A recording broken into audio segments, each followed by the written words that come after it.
வணக்கம். அண்ணன் சீமான் பார்த்தீங்கன்னா, எப்பவுமே என்ன சொல்லுவார்னா, "நான் தனியா தான் நிப்பேன். யார் கூடயும் கூட்டணி வச்சு ஆட்சி அமைக்க மாட்டேன்.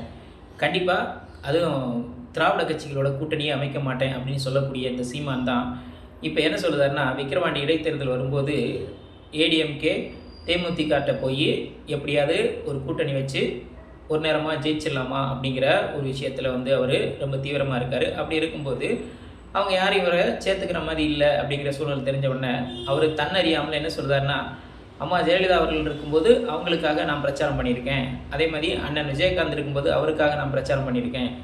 அப்போ நம்ம சித்தப்பா எடப்பாடி பழனிசாமி இருக்கும்போது அவருக்கு நான் ஆதரவு கொடுத்துருக்கேன். அப்படியெல்லாம் அவர் பேசுகிறார் அப்படின்னு சொன்னால், இவர் யாரு கூடயும் கூட்டணி இல்லை அப்படின்னு சொல்கிறதுக்கு இங்கே எந்த முகாந்திரமும் கிடையாது. கண்டிப்பாக அவருடைய அந்த வார்த்தையை அவரே அந்த இடத்துல மறுக்கிறாரு அப்படிங்கும்போது அவர் பொய் சொல்லியிருக்காரு அப்படின்னு தான் நம்ம அங்கே எடுத்துக்கிற வேண்டியது இருக்குது. அதனால் இவர் யாரை பொய் சொல்லி இது மாதிரியான நாடகத்தை நடத்தியிருக்காரு அப்படின்னு கேட்டால், தன்னை நம்பி இருக்கக்கூடிய தம்பிகளையும் தன் கட்சியை சேர்ந்த பிற மனிதர்களையும் ஏமாத்துறதுக்காக மட்டும்தான் இவர் இந்த பிழைப்பாத இந்த அரசியலை அங்கே நடத்தியிருக்காரு அப்படிங்கிறது வெளிப்படையாக அவருடைய வார்த்தையிலேருந்தே இங்கே வெளிப்படுது. அப்படிங்கும்போது நாம் சீமான் இங்கே கூட்டணி வைக்கக்கூடாது அப்படின்னு சொல்கிறதுனால யாருக்கும் இங்கே எந்த பிரயோஜனமே கிடையாது.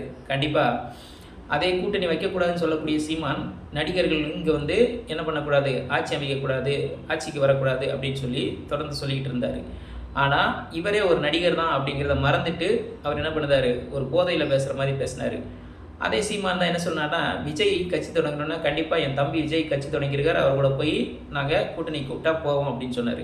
ஆனால் விஜய் இவரை கூட்டணி கூப்பிட்டாரா கூப்பிடலையாங்கிறது அவருடைய விருப்பம். ஆனால் இவர் கூட்டணி வைக்க மாட்டேன்னு சொன்ன சீமான் எதுக்காக வேண்டி அங்கே போய் கூட்டணி வைக்கலாம் அப்படிங்கிற ஒரு முடிவுக்கு வந்திருக்காருன்னு கேட்டால், இவருக்கு சமீப காலமாக இதுவரைக்கும் அவர் நடத்தின அரசியல் அங்கங்கே பெட்டி வாங்கிட்டு அவர் நடத்தின அரசியல். இந்த அரசியல் வச்சு நாம் ரொம்ப காலம் தள்ள முடியாது. அதனால் கூட்டணி வச்சு எப்படியாவது கொஞ்சம் சீட்டாக ஜெயிக்கணும் அப்படிங்கிற அவருடைய விருப்பம்லாம் நல்ல விருப்பம் தான். ஆனால் அவருடைய அந்த கொள்கை கோட்பாட்டுக்கு எதிரான விருப்பம் அப்படிங்கிறது தான் நம்ம அவருடைய தம்பிகளுக்கும் அவர் சார்ந்திருக்கக்கூடிய கட்சியை சார்ந்தவர்களுக்கும் நம்ம சொல்ல வேண்டியது இருக்குது.